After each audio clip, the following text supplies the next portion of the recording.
His reviews will get you further than the film will ever go. If you give him just a moment of your time, he'll let you know which movies rock, which movies stink, which movies shouldn't have been released. Say hello to Confused Matthew.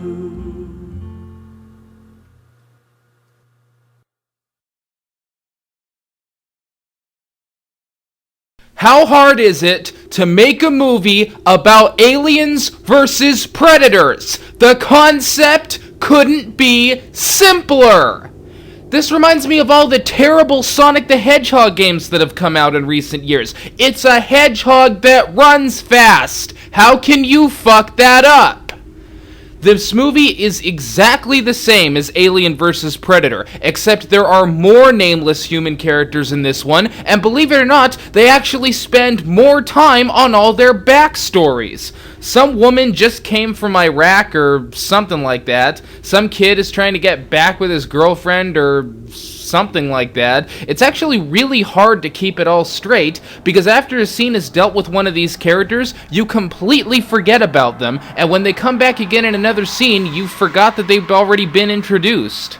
I watched this film with a few friends, and we all had this problem. Throughout all of the film, someone ultimately had to remind someone else of who was who when it came to every single character. They're that bad. The film picks up where the last one left off, which is pretty much nowhere. The alien-predator hybrid runs loose and messes up a ship that crashes onto Earth, so another predator has come to clean up the mess, which pretty much defeats the purpose of having a versus movie at all. This isn't one versus another, this is one coming to clean up the mess made by another. And that, by the way, is most of the first half of this movie. Just this one predator walking around cleaning up this mess like he's the Predator World's official janitor or something. But this predator seems to be more covert than the others, as when he's done killing, or when he finds anything to do with the aliens, he pours this anything-dissolving liquid on it, causing it to instantly melt. Which makes you wonder why the predators never bothered to weaponize this crap. Still, the thing seems to be very good at covering his tracks. Unless he needs to kill a human, then he'll just skin him and string him up for all to see, cause that's totally compatible with covering your tracks. Then we have the alien-predator hybrid, which is at least something new.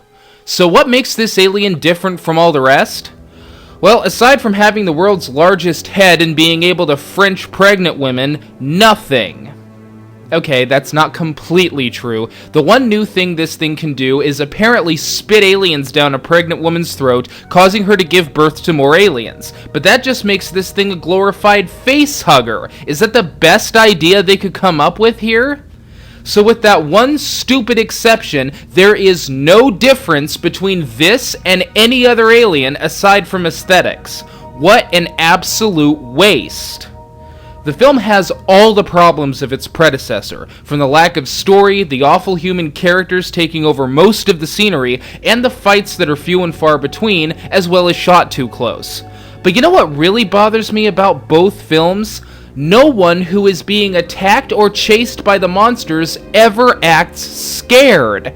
They all run away and they all behave like they're in danger, but none of them come off as being actually scared by the aliens. But to be honest, I can't even remember most of the movie besides those bad elements of it.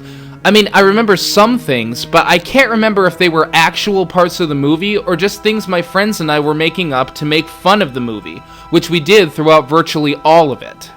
Now, that may sound unfair, but you have to do that. You have to do something to entertain yourself through this shitty movie. And that sums up how bad it is. This movie is impossible to watch. This time around, Paul Anderson has been given the boot, and this new film was written by Shane Salerno, who has written, pretty much nothing other than this. And man, does that show. The problem with what Shane is trying to do here, though, is slightly different than Anderson's mistakes. In AVP, Anderson was just cranking things out off the top of his head to get a moneymaker made. Shane is doing something different, but it's no less bad. It's almost like this is just a movie about how much he liked all the other movies. Almost everything is just a homage. We even get a woman who looks suspiciously like Sigourney Weaver protecting a little girl, and the line at the end of the film is suspiciously exactly the line from the end of the second Alien movie. But the problem is, we don't care about these two the way we cared about Ripley and Newt. We don't care about these two, or anyone else, at all. You can't expect that we're all gonna watch a movie that demonstrates how much you liked the other movies and think it's good. We liked those movies too, but if we wanted to watch them again, we'd go watch them again. Now, half the elements in this film are introduced too early, and the other half are introduced too late. There ends up being a situation in the end with what the government wants to do that I felt should have been there the whole time. In fact, one or two elements of this film might have been able to be molded into an actual screenplay here, but it's all just a jumbled series of scenes. And to top this all off, one of the biggest complaints the first crossover had is that it was rated PG-13. Really? People actually sat through that piece of shit and the only thing they could find to complain about was the rating? Well, there you go. This one was rated R, and did that make it better? Not at all. It doesn't matter what rating a film gets. It only matters if the film is good.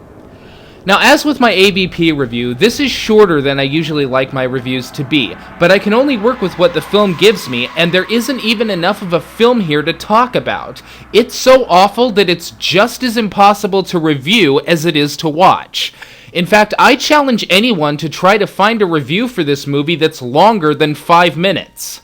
So I'll just say this. If anyone is actually thinking about watching either AVP or AVPR, please don't waste your time. Just go watch some of the good movies again.